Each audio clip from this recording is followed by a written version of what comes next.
This is Doc Springer, and you're watching the Break It Down show. Yeah, Doc Springer comes to us via Scott Husing, who, he gets so busy, he can hardly even keep up with his own schedule, let alone all the crap that I put him through to be on the show. I miss Scott, and I wish he was here with us, but he's doing important things. And I wanted to mention this because part of what Scott and I do, he is I guess he's the president of Save the Brave. And he and I have done a lot of work with Save the Brave, with Nick and Lalo and all those guys to try to help deal with PTSD. I have PTSD. And just for your purposes, the audience needs to hold on a second, calm down. I have suicidal ideation every day. I know it's coming. It's like a migraine for me. And I dread the arrival, and then it comes, and then I deal with it and I move on. It's not ideal. Maybe one day it will go away, but it doesn't seem to want to, and so I'm working on patterns and all these kinds of things. I say all this because I've learned to not fear that. I learned that it's okay for me to say it, because the next peer behind me who maybe doesn't as capable yet, because I was not capable at all of dealing with it before. I want them to know that, like, hey, you can get here to where I'm at. It's not awesome.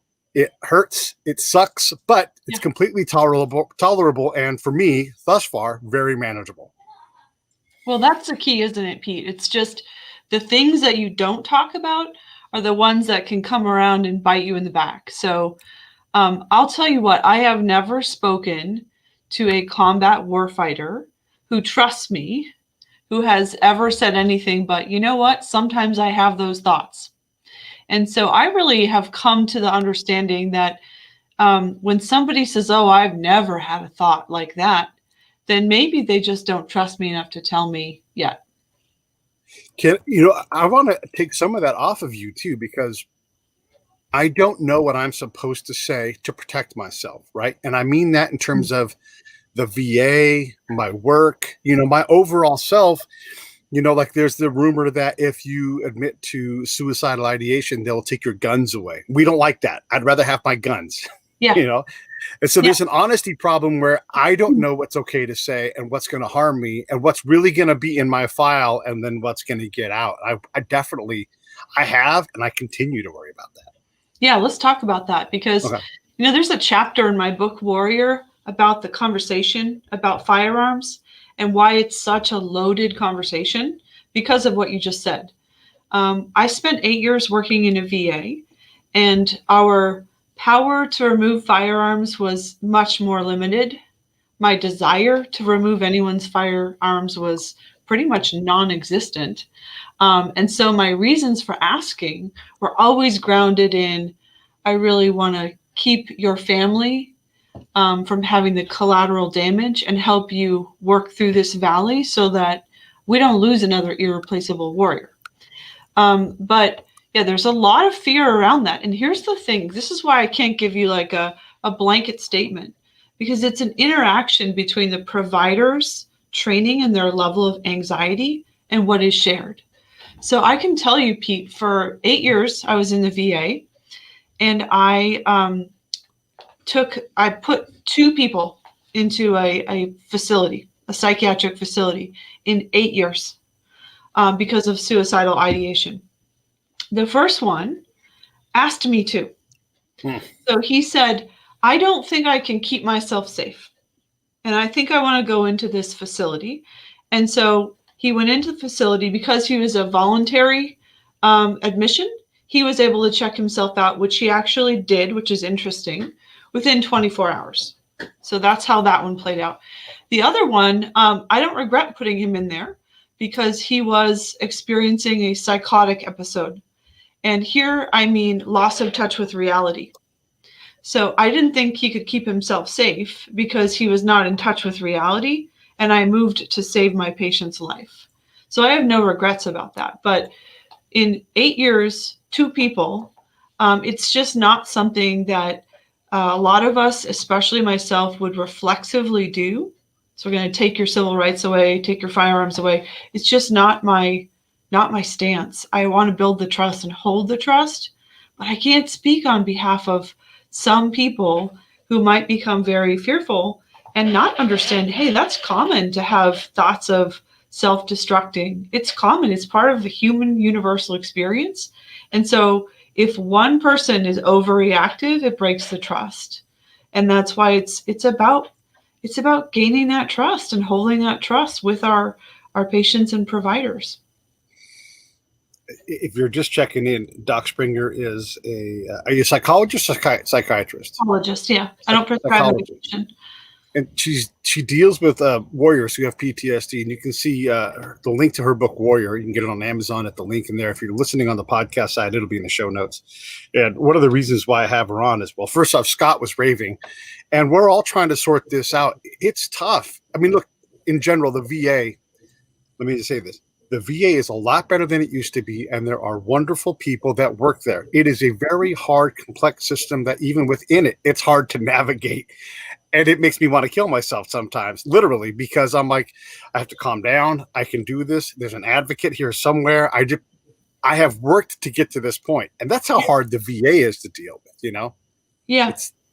And they're trying. You guys were all trying every day, trying to help us. And it's just. Yeah. Thank you for that, Pete, because I'll tell you, it is, it's so demoralizing when you are a mission-driven individual to have to start from a deep deficit of trust because of a reputation of an institution that actually is full of mission-driven people. So many of my colleagues were wonderful and there for the same reasons I was. And, I had my last two clinic managers. One of them is in the Army National Guard, and he would deploy from time to time. And he was he's still there, all about giving the best standard of care for patients. So it's probably a little bit similar to how, maybe one person screws up in your unit and then everybody is like smoked. Well, the smoking never stops. When there's a media story about, some clinician did something really irresponsible, then everybody pays for a really long time. And it leads us to have to start from this deficit of trust rather than people coming in and saying, who am I dealing with here? Let's see if we can build some trust. And it's not just you. Like, so I trust my mental health care provider. I have a psychiatrist and a psychologist currently, and they we work very hard on what I need to do. Yeah. They start with, like, at one point I had because they were this was so, it can be chaotic. I was using a local resource. I was using the big VA resource. And then, of course, I had my overseeing psychiatrist, right? And my psychiatrist was working on the last bits of her education, so she wasn't full solo practitioner. And so she had to move from time to time to finish completing up her hours. So a budget change killed my local asset. My main psychiatrist changed. My main therapist changed. Then those guys both changed. One of them didn't work out, and I was like, this doesn't work, Yeah. And then I got this other guy, and he's like, you have PTSD, you have insomnia, you are refusing to take drugs. And I'm like, yeah, I don't have insomnia. I sleep too much. Depression is more of my problem in this case. And he hadn't even read my file, And so if I had $1 for every veteran who said, I really don't want to start over with somebody new, right? That is like one of the most common. That's actually the reason I was at the VA for 8 years to the day. I decided that was going to be my way to serve. And I was going to serve for an enlistment, the length of an enlistment, in theory. Right.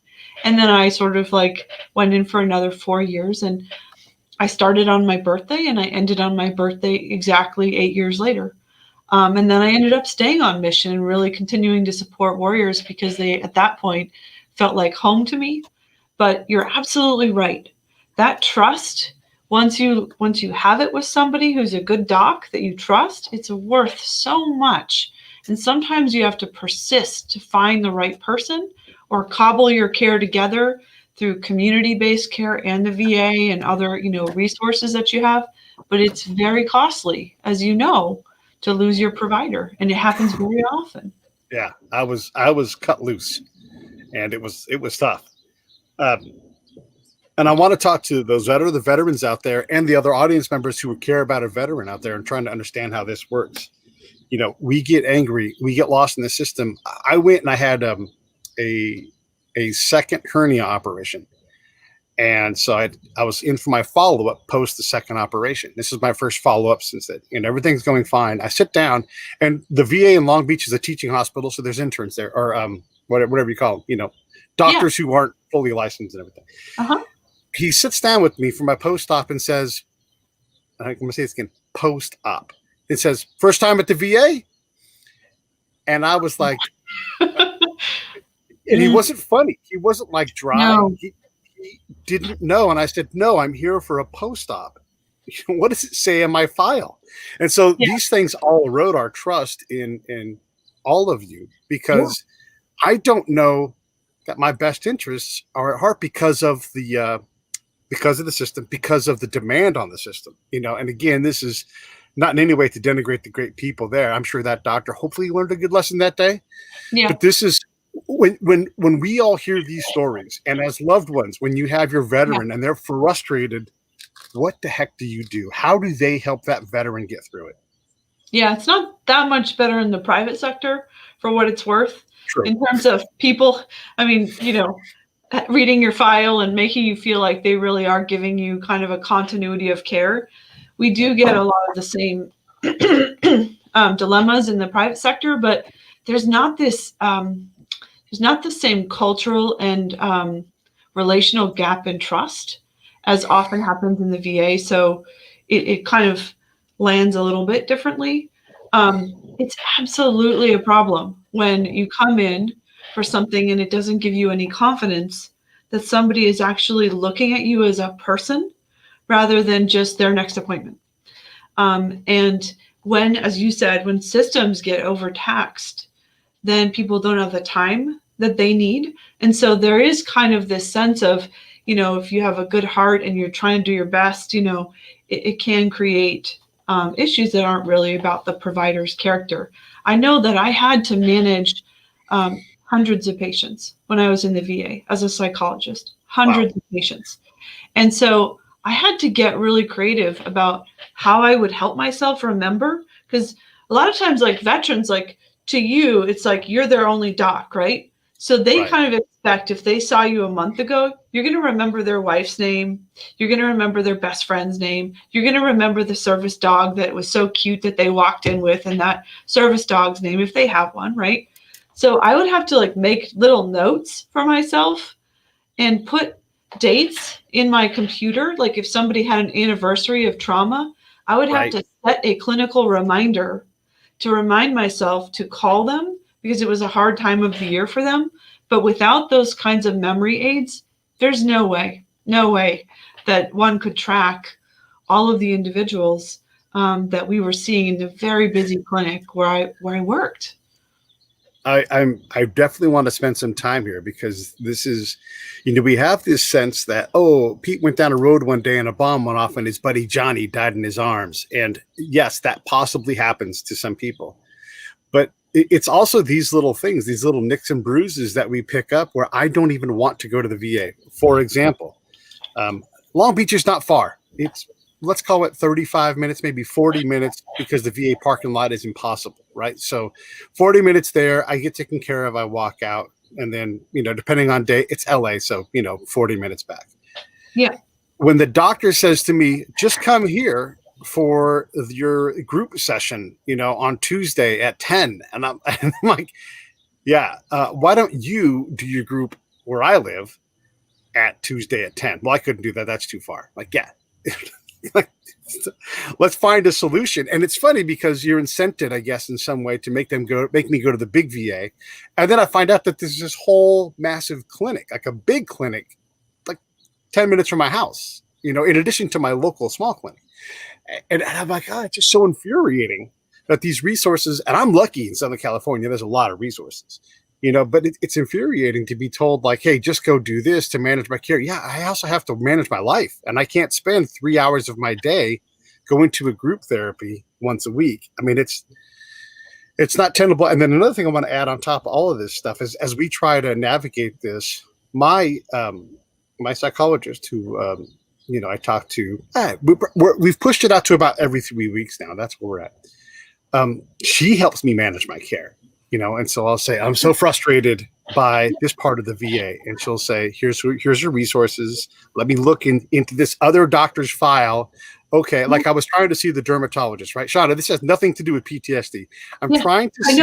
I know. I played that role so often. Yeah. It's like you become the Yes. de facto like patient advocate for your patients, like because they trust you and you pick up your phone and they know that you'll remember who they are. They call you and they get help that way in navigating the system. So what I started doing was it was, before the VA really started rolling this out as a national movement, there was an awesome peer support specialist that I work with, and he and I teamed up and we created something called the New Patient Briefing Group. And so rather than people feeling like this is a new system, I feel like a number, and reacting like humans do to that, right? This is a complex maze. We had a group that said, here are all the key people, and here are all the things that you might not know about that you're eligible for. And by the way, let's have the vet center people come in and tell you about their services and kind of break down that sense of like the VA is different from the vet center. We just wanted people to get help where they could find that trusted connection, right? So we had a really good partnership, and my clinic manager, who was awesome and still there, supported all of that. So let's collaborate with the vet center.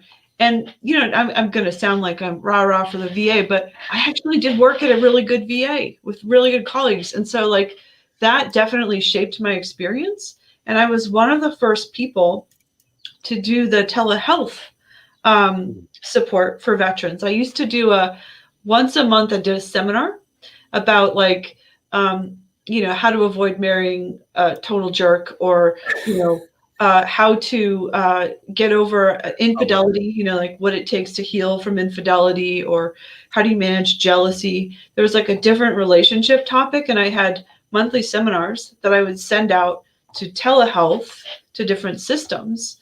And I know that other people in my VA were starting the telehealth therapy appointments as well. And so the beauty of telehealth is that it can fit right into your life. You can sit in your car during lunch, have a sandwich, and like slot that care right in. So they're improving, but every VA is different. Every system is different. I had patients I got from one system that were, so angry about the care they had received, and others who were fearful of never getting the same standard of care again. And for what it's worth, when I came in, I was following a good doc who built trust with all of the patients I served. And people were so angry at me from get-go just because I wasn't him. So I had to overcome all of that, the loss of that attachment, of that trust with their former doc. And that was hard. I write about that in my book, like how painful that was, how ashamed I felt when somebody said, are you like 25? You've never been to war. What makes you think you can even understand somebody like me? And I thought, what if he's right? And then it really has been 10 years of trying to evolve my approach to practice so that I can build and hold that trust with the people I'm serving.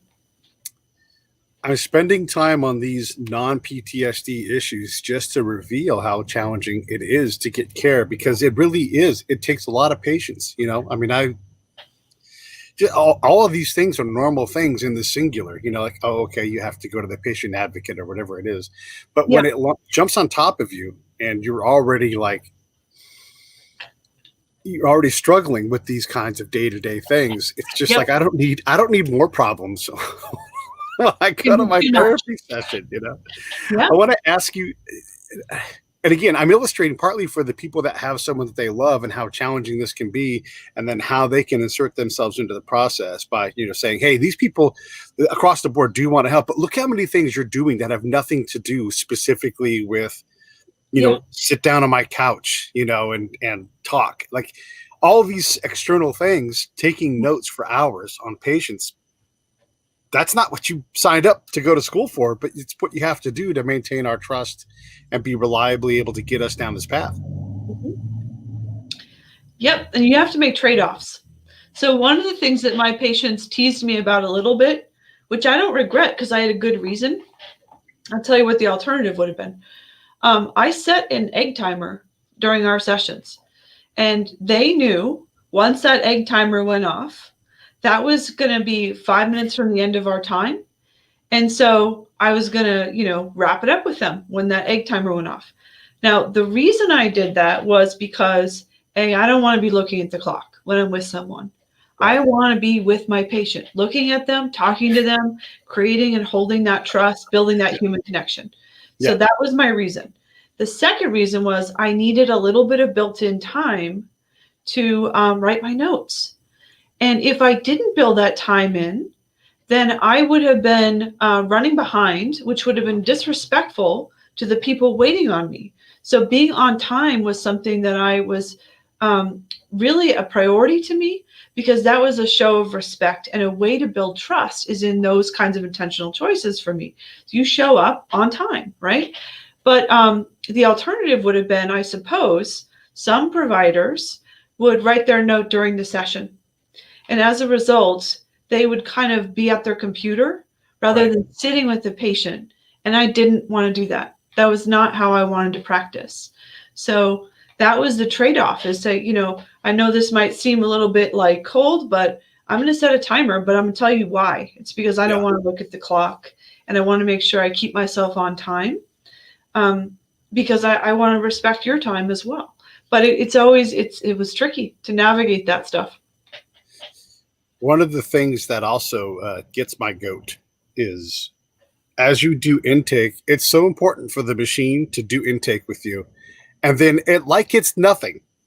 Tell us about the worst moments of your life. Which moment was that? And I'm like, motherfucker, it's more than 20. I'm not breaking those wounds open for you. Fuck you. If you want to help me, then let's start somewhere else. But let's not start with all of these things and to start bashing them with a hammer, like. But sounds like you've read my book. This sounds like you've maybe read Warrior, or the first few chapters. I really talk about that. How, the first, like the highest order calling of any healer is to build the trust that helps you understand the pain of the people you serve. And so I kind of look back and I laugh at myself, right, during the first year or two of my job, when I thought I was getting the truth during an intake. And then as I evolved my approach to practice, right now in retrospect, after I figured it out pretty quickly that, that's the test of trust, right? They're testing me to see, can I trust you to hear the things that are really eating me alive right now? And so many times, I would months later have someone say, those first few months we were meeting, I had I was suicidal every night, actively suicidal, drinking, and had a, loaded firearm in my mouth a few times. I never told you about that because I didn't trust you yet. And so 100%, I think sometimes in medicine, we run really fast in one direction because we think, we're going to get all this information and then we're going to make a good treatment plan. And we've forgotten, wait a minute, what if they don't trust you? Then all the information you get is going to make you be off target by a nautical mile. So maybe we need to think this through a little bit differently and really build that trust. And so a lot of my writing is about how healers need to change their approach and remember that your treatment plan is only as good as the trust that you hold with your patients. Professionally, for me, building trust is an important thing. When I was a spy, I had to survive on trust, because you can't just survive on force doing my kind of work. It's relationship driven. It's a lot like what you guys are doing. A lot of times I am a psychologist for them. Just listening to them download stuff, and that makes them talk and it gets them going in a direction. And now I'm doing it. So I get all these things. And keep in mind, this one intake that I'm talking about, these two people weren't even going to provide care for me. Yeah. It was like a practice session, for them. So you're right. This trust thing is vital. I know for the first, dozen or so sessions with my current therapist, I would worry about how I was sitting because I'm a mindful person of body language. And I'm like, my back is killing me. And so I'm wiggling around because my back hurts. And I would have to say, I'm wiggling around because my back is killing me, or though I'm depressed today and just wearing sweats, I'm freezing. And so I'm going to be bald. But it's all this stuff that I had to worry about before I could fully relax and trust my therapist. Well, you were building the trust, though, by saying those things and seeing how they handled it. So the process of building trust, right, is you take a small risk, Yep. you share what's inside and see how the person handles it. And that's a process, right? So it's interesting because I meet with so many, combat warfighters who say, I don't have to like even say it out loud to my buddies, I can just, they know what I'm feeling, and I can just with my nonverbals, or like they just get it.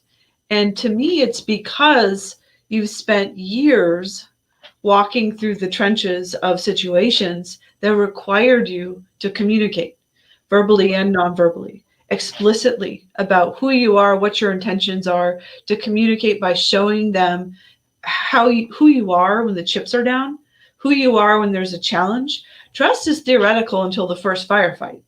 Yeah. It's right. Yeah. It's totally theoretical. So sometimes in therapy, you can actually build more trust by a slight rupture in trust and then a repair than if you've Sure. never had that conflict.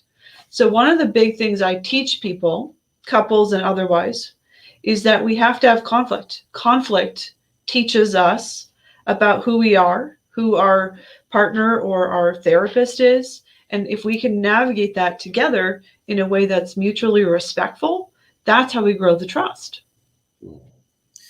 Yeah, when I think about trust, I think about like a credit account. When you take low risk trust and you extend that to somebody who has no trust bank, that would be me sitting across from you in the chair. I'm going to extend this trust to you. I'm going to extend this trust to you. And then you don't assume that you have trust. You have to test it. You're saying rupture and repair. I'm saying, look for things and ever increasingly things until you're talking about life and death trust in my line of work, which you don't have to do, but in kind of a way you do. I do Like you actually, really, though. Yeah. yeah. It's life and death stakes.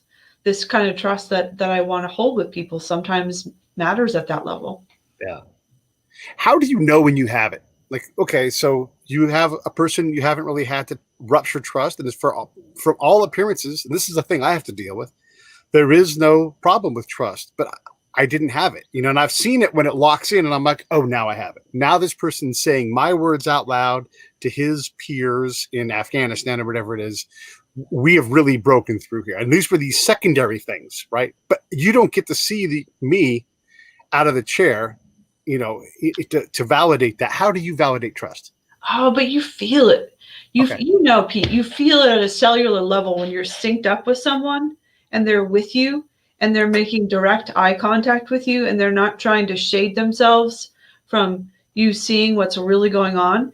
And the kinds of stories they start to share are the kinds of stories that I call in my work the fox in their gut. So I don't know if you've read Warrior as yet. I've thumbed through it. I've not read the whole thing yet. No. So the kind of concept that I start with is the concept of the boy of Sparta who had a fox in his gut that ate him alive in plain view, but he didn't say a word about it because, the Spartans prized stoicism. And so with so many of the warriors that I've treated, as you've said, there's often a test of trust, but you conceal really what the real pain is, what the root of the issue is. Often it's intertwined with things like guilt or shame or moral injuries, survivor guilt, grief, those kinds of things that we lock away and we don't talk about. When people start to look at me directly and openly share from a vulnerable and authentic place, I can tell. You can feel it when they're not defended anymore. And it's such an honor to be in that space. To me, it feels like we're walking on sacred ground. And that's a place that I hope to get to with I'm not really doing clinical work right now, but from years of developing that and then being invited into their private circles and even, being called doc by them, that is all about the trust that we hold with each other because it's a two-way street. It's for those who are listening who aren't military, it's a sign of respect to be called doc. It means you are looking out for us and our well-being. And the fact that that's sort of your moniker now, it told me something because it's not DR, it's doc. And so I'm like, she probably gets it. I'm going to extend some trust, some benefit of the doubt. And then, and obviously Scott introduced you to me. So, but that Doc Springer is different than, Dr. Springer, or whatever it is. Yeah. Yeah. And, to me, there's, that's the greatest honor of kind of my journey is Yeah. to come into that. But I'm not, I'm not satisfied that I'm where I need to be. Like every warrior, not that I'm a warrior in the conventional sense, but my definition of warriorhood is when you're willing to take risks and be uncomfortable and be disciplined about fighting for the people and things you value. So by that definition, right? Like any warrior, it's a continual crucible, a continual evolution of growth. I'm still figuring it out, but there is a Same. level of trust there that helps me figure it out faster than I did at first. And every time someone trusts me and teaches me something or trains me up on something or shares what's deeply locked in the vault for them, then I will get better and better at understanding how we can best support our warfighter community and first responders too. I love it. I love it. So you've talked to a lot of veterans. I probably have as much time outside of the wire as anyone you've ever talked to. And I have a basic code. There's things that trip my not a pro. And it's okay to not be a pro. Just know to shut up and learn from the pros around you, right? So if you're not a pro, shut up and learn. Those are my basic things. And you see that in the behavior of people. Let me see if I want to say this. A lot of people don't leave the camp and are still damaged. I'm not in any way minimizing that, right? And then there are people like me that leave all the time and for all intents and purposes don't seem to have damage. Like I know a lot of guys. I'm like, how are you so cool with all of this? How do you sort out the kind of damage they take? Or is it all the same? I don't know. I mean, I've seen people die. I've been shot at, all those things. I don't think that those things are the things that have ultimately damaged me the most, though. No, it's not all the same. Okay. And we have a great misconception that the things people see and do in war is the major cause of trauma for our military community. That's not what I observed. The cause of trauma for so many of my patients that I held trust with was different. It was, childhood injuries. It was the trauma of losing brothers and sisters who are family to you, to suicide, to training accidents. It was survivor guilt from just surviving when someone you love like family dies. It was moral injuries. And sometimes, moral injuries are thought to mean you committed an atrocity of war. That's not how I think of the term. I think of it as something that creates a rift in your sort of moral code, your warrior code. And just surviving when someone you love dies shifts the entire moral framework of your life after that point.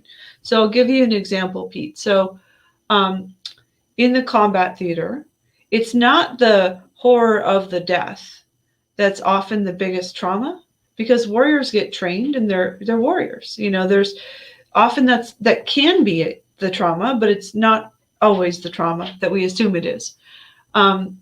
Really, it's often that in transition, sometimes maybe somebody will struggle, like many do, go through a period of heavy drinking, or they yell at their spouse or their kids, and they see a look on their kid's face that reminds them of a look of a kid they saw in Iraq or Afghanistan, and it violates their warrior code because they don't prey on the innocent, right? And so getting that memory and feeling like I'm the problem, I'm the one that needs to go, is a unique vulnerability for people that are wired like warriors.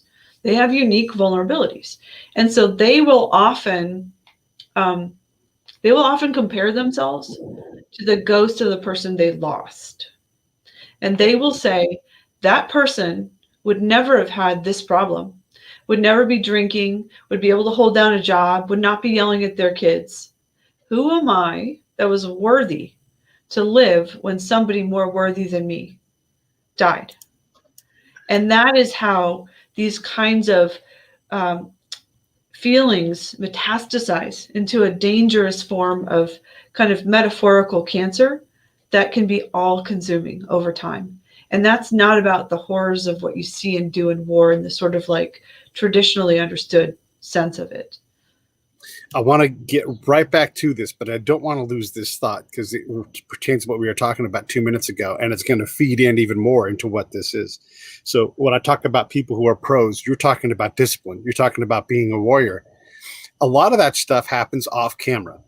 What does Dr. Springer do off camera to hold herself accountable to what I demand of you as a warrior? What does that look like? I'll tell you, I'll answer that by telling you the book I'm reading right now, which is, I really recommend it, it's actually Jason Kander's book, Outside the Wire. Now, it's not a book about being outside the wire a lot in the sense of like in the combat theater. It's about moral courage and his stories of how moral courage is required to advance anything in politics. It's a really funny book. Like, I really want to meet him at some point. But he talks about spotlight rangers, who are the people that, get it together and act like they're really working hard when people are watching, but they don't when people are not watching.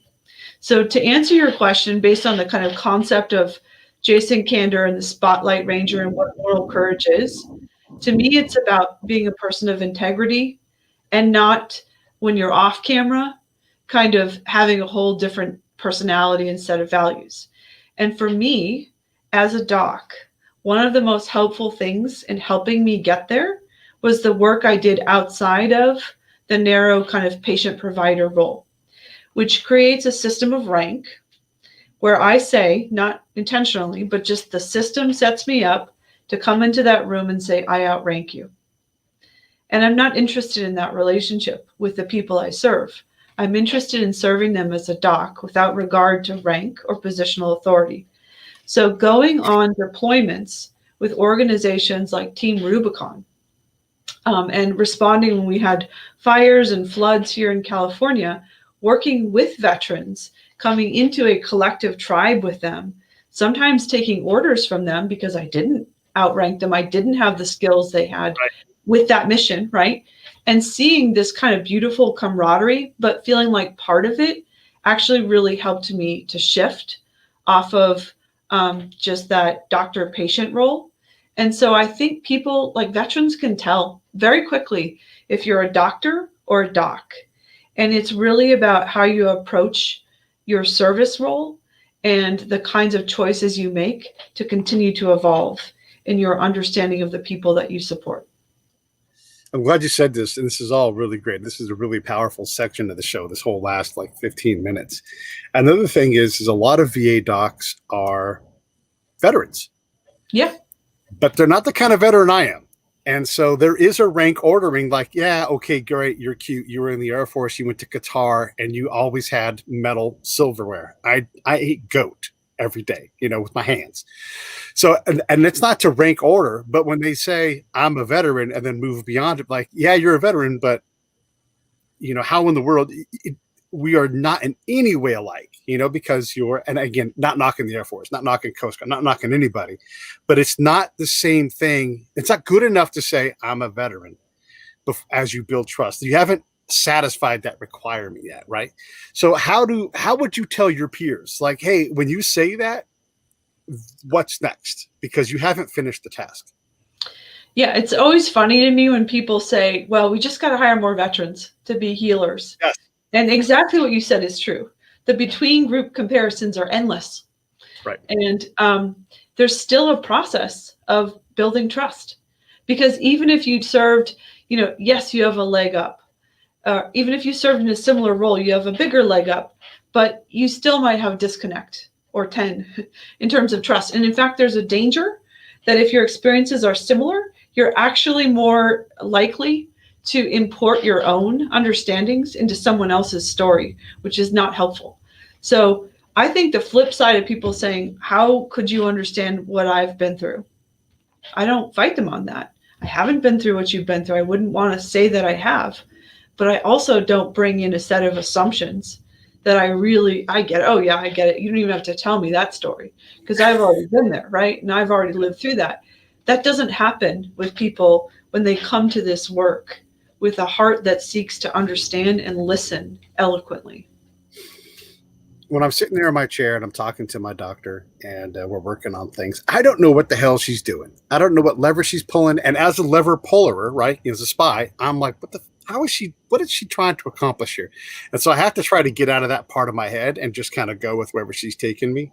And so I just flap my jibs and I just talk. And I'm like, I don't know when she wants me to shut up. I'm just going to keep talking. And so I sort of just kind of throw these ingredients into the soup. And so one of the things, and this is going back to talking about how the damage doesn't have to be Johnny dying in your arms.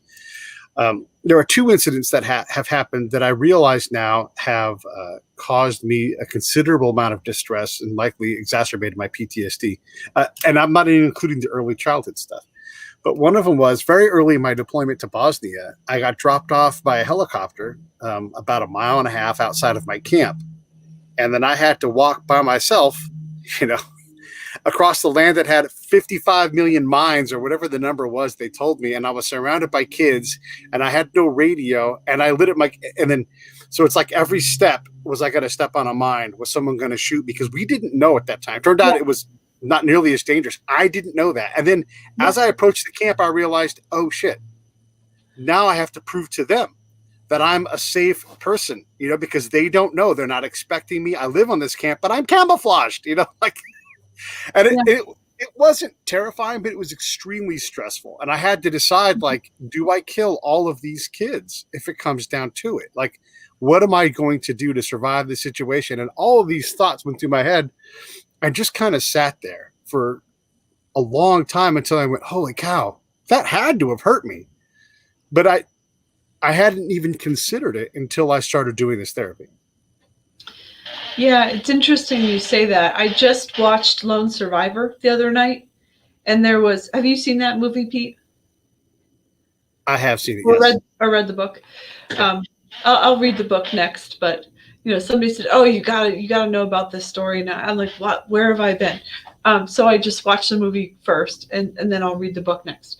But there was a dilemma where they had to make a similar decision. What do I do? And they had this kind of morally anguishing dilemma that they had to figure out. And that is what I'm talking about when I'm talking about a bigger understanding of moral injury.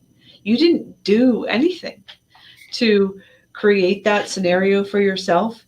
A situation like that can conspire to create a split in your warrior code just because you happen to be in that scenario that day. And being in a scenario like this is another misconception, right? That you have to be outside the wire to have trauma. I once did like a group with combat veterans and got a little resistance from some of them because this is a group for Vietnam veterans. And some of them were, of the mind that no, they had been out there doing patrols in the jungle and they didn't want anybody in that group that didn't. They didn't want anybody in that group that was on like a base. But I went against them on that one. And what happened was they came to understand that when the gentleman spoke up about his experience, he was loading munitions on aircraft with no weapon to defend himself and incoming mortars. So that's not a protected position. And it's not. Right? So they had a whole new realization of, so let's not draw clean distinctions between safe and unsafe in a war zone. And they were really not only like folded him in, but all of them walked out of that group with more humility about the fact that sometimes when you don't have a weapon to defend yourself with, and you just have to keep carrying on, and you feel, you feel like a sitting duck taking incoming, that's a trauma. And it will cause a biological injury that we now know is not an invisible injury. If you have the right brain scan, you can see it on a brain scan, and it's treatable. And some of the work that I do with a Stella Center is a precision medicine approach, usually used in special forces units, but I learned about it and started working with MDs who provide it when I was at the VA. And it's an injection in a cluster of nerves of an anesthetic that treats that biological injury, that calms you down and resets your adrenaline system to a state of calm That's the kind of thing that we need to be having more conversations about around the kind of trauma you just described, where every step was, is this going to be my last step? Or what about this one? That does something to you biologically. So PTS is not, it's not a disorder, it's an injury. It's not an invisible injury. It's visible and it's treatable. And we need to start having different conversations around how to address that. Yeah. Yeah, my daily mission was to go out, right? And I learned early on, I didn't process it all the way, but I learned early on that, again, I had to get by on something other than force because we could easily be outnumbered. There were 4 of us, 5 of us tops, and half of us had pistols. And so it wouldn't be hard to just hijack us, with loaded guns and just be like, everybody stop. We were exposed all the time. So we had to use, other skills to do it. But that didn't mean that we weren't constantly scanning and the other thing, scan. What's in trouble? What's going to kill you? What's different? And how about being hunted by a sniper and you're doing a lazy W as you talk to someone, right? And so for the audio audience, I'm moving my shoulders around in a pattern so that I'm harder to kill by a sniper. Right. It's like the warfighter's variant of what maybe mothers do long after they have babies. I would rock my baby so many times that long after she was like, a kid, I'd find myself just standing there because it was ingrained in my muscle memory. Now for you, it's different, of course, different cause, different reason, but this isn't a diagnosis. But what I refer to that state as in my work is chronic threat response. Right. It's chronic threat response caused by a biological injury to your system that tells you have to be wired tight and constantly head on a swivel looking for the threat. So everything in your life now becomes filtered through threat. And there's something like a medical doctor said the other day to me, there's a word for that.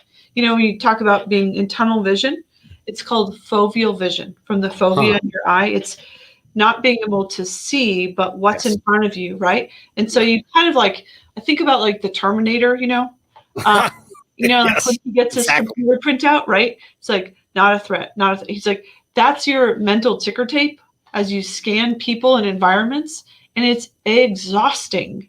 And so the people that I have worked with, a lot of Marines, not always Marines, but a lot of Marines, some guys from the Army, some women from, warriors, have gotten this injection. It's fascinating because they don't know each other, but they say very similar things afterwards. And one of the most common things they will say right there in the operating room, because I've been right there in the operating room with so many of them, is the colors in the room look brighter, or I can see more clearly what's around me. And I think it's because when you address that biological injury and you get calm in your own body, your tunnel vision expands and you can see more of what's around you because you're not in a state of chronic threat response anymore. Yeah. Let me illustrate that point with you because this is 100%. So when I came back, I'm like, I'm sick of the threat world, sick of it. I don't want to deal with this anymore. And so I started doing yoga with a bunch of middle-aged ladies. It was hilarious. I would start laughing out loud during the practice because 3 weeks before I was on combat patrols, I'm like, this is ridiculous. And I paid for some private lessons because I wanted to better understand yoga because I was trying to outdo it, because I'm a warrior. That's what I do. And so she's got her hands on my shoulders and we're in a park and it's beautiful in Sacramento. She's rubbing my shoulders. She's like, I want you to relax. Do you see the rose garden off in the distance? Yes. I want you to put a soft focus on one of those roses. I'm like, I see it, clear as day, not a problem. She's like, that's laser focus, soft focus. And I'm like, I don't have that. You didn't have that setting. You can't throttle down. It's like, this is how my patients describe it to me. They're like, I'm like a muscle car that's like revving at a constant state and I can't throttle back. Right.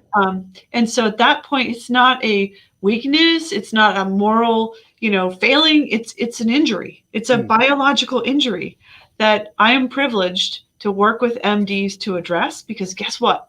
When you address that biological injury and people get calm in their own bodies, it changes everything about what I can do with them. They There's a lot of acceptance. insights in a There's a different lot of way. acceptance in this for us warriors too, because Yeah. it kills me to have to put in paperwork for a VA disability claim. And yet I know I can cognate. My big dumb hard brain goes, but you hurt your hips in Bosnia. You know you did. Do you remember thinking to yourself out loud, that's going to be an injury 20 years? Yeah. And it is, right? But I feel like shit when I have to do it. I have to tell my friends, like, I have to apologize for being this weak and asking for this help. Can you write me a letter? And I know, and I'll say to them, I know that this is no big deal, but I feel like shit asking for help in this thing because it proves that I'm soft, you know? That you're human. Yeah. Human.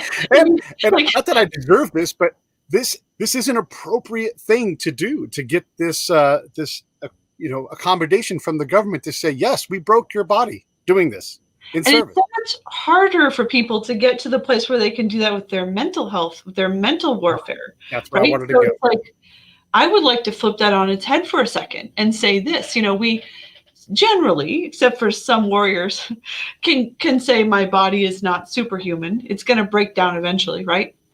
So we expect to have some health problems at some point, right. Some wear and tear on the car, so to speak.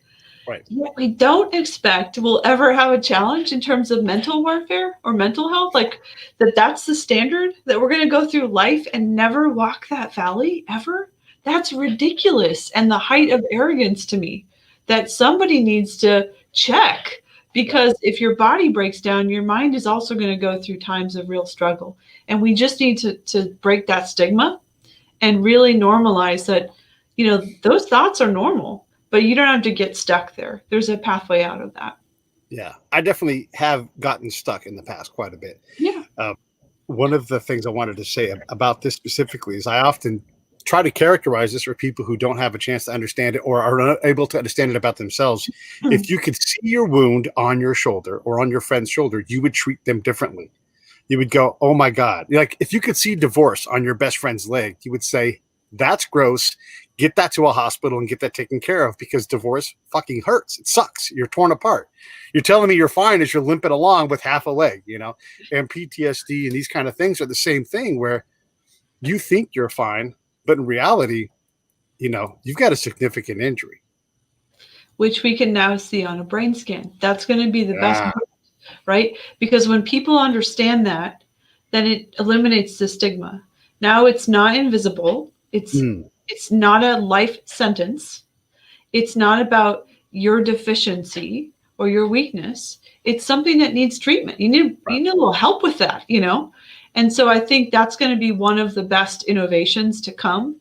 My organization is in talks with some really leading research teams about doing some of the innovative PTSD treatments we're doing with brain scanning, so that we can show people, hey, we really need to evolve this term and think of it as PTSI, post-traumatic stress injury, in line with the work of a couple of world-renowned doctors that I'm privileged to be connected to, a psychiatrist named Frank Ochberg, who's on our advisory committee, and Dr. Eugene Lipoff, who is a world-renowned anesthesiologist.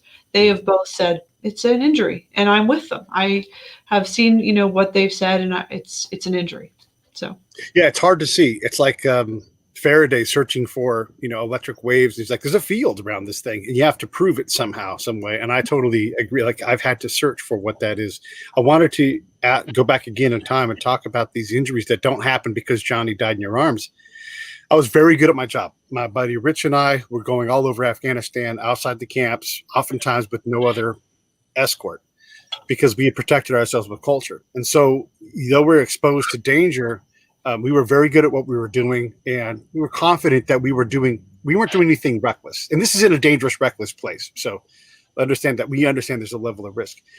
And we broke down the code for education in the military and State Department and the Afghans and how to work it. And basically the answer is don't approach our kids with books. Don't approach the Ministry of Education with books. And we wrote all this stuff down. And a year later, a Department of State patrol got blown up delivering books to kids. And everybody had our report. This is not like a thing where we just didn't know. People who had physically read our report were still there in this spot.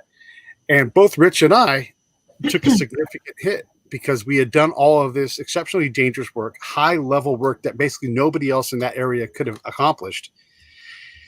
And then someone still died in spite of it. And not just one someone, like a group of someones, and people were badly maimed in this thing. And, I want to say it kills me, but I feel like that's, over dramatic, but it's also true. It kills me that this happened. And this happened. I wasn't 2,000 miles anywhere near. I wasn't anywhere near this when this happened, but my work directly could have saved these people. They may have died that day no matter what they did, but they should not have been dying. They should not have been on a patrol delivering books. Yeah. I am trying to figure out how to give myself some relief on that, but I cannot manage to put that weight down reliably. I can put it down, that I come back, I got to pick this back up again. And I hold it. Like right now, I'm feeling like heavy chested about it. So maybe I can share something that can, I'm not going to say solve it, but help move you in the right direction. The reason why you feel such agony is first of all, because there's a code there that I worried about my patients a lot more when they weren't bothered by these things, right? Yeah. So a sociopath, that happens, no problem. It doesn't stay with them. Yeah. The reason you get so stuck there, Pete, is because it matters to you.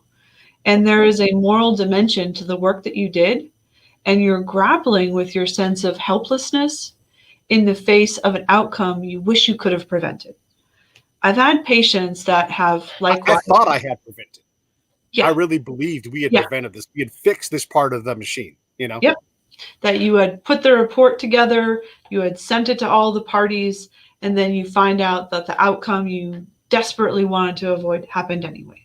And so it's grappling, with your sense of helplessness, and also the sense of, if I let this go, does that mean that I don't care? So sometimes I had a lot of patients would hold on to pain or grief because it was intertwined with what was sacred to them.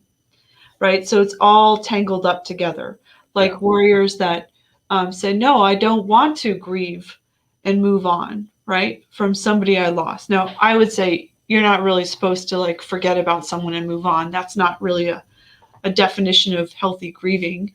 It's about keeping the connection, actually. But a lot of people have that misperception. So they would lock their grief and this kind of pain deep in the vault because they don't want a psychologist to come in there and say, let's remove that burden from you, because it's intertwined with the stuff that's sacred.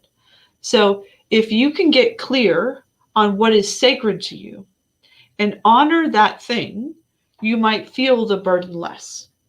It really is, related to Carl Marlantes' work around turning the ghosts that haunt you into ancestors. Echo, stop. I don't know what I have, but I probably have some meeting. Yeah, and we're at 1:00, so we'll wrap this up. But Carl writes a lot about this concept. And when I was at the VA, I tried to deploy his concepts in moral injury groups to help release people. Ultimately, it was also about the tribe, though, that what I could do as their doc was a part of what helped them to heal. But the tribe that they created that spoke to that pain became the moral authority that released my patients, not me. And some of the work that we did together, where they went out and they reclaimed their warrior code, like one of my patients went all over the country, met up with the families of the fallen. They went together to the cemetery and grieved them. The best work he did happened when I wasn't anywhere near him, not even in the same zip code. Sure. So, getting creative with it, but realizing that part of the reason you're probably stuck is because that helplessness and that pain is wrapped up with some pretty sacred stuff that you're not ready to let go of. I can see that. Yesterday, two people I know died. It's my birthday yesterday, by the way. And so two people I know died. One was an old man who was in hospice, and so it wasn't a terrible shock. But the other one died of COVID, and he's basically my age. He's just in his early 50s. And the first impression that I got was this girl, and that got blown up.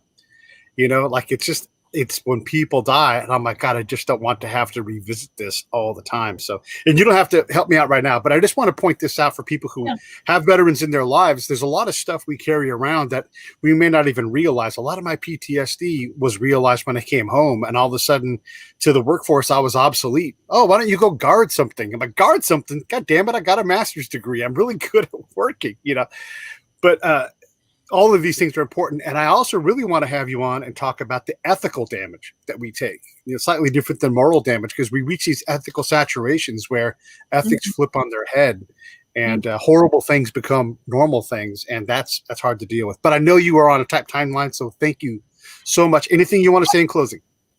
Well, I had some struggles with the promotional aspect of getting my work out there, and talked to a Marine in my network, and he basically said, with love in my heart, build a bridge in your mind and get the F over it. So I'm going to, be bold and say that, a lot of the insights I've really gained from walking with warriors is in my book, Warrior, How to Support Those Who Protect Us. And my desire is to get that out as broadly as possible so that it can help warriors understand their own struggles. It can help their loved ones understand how to support them.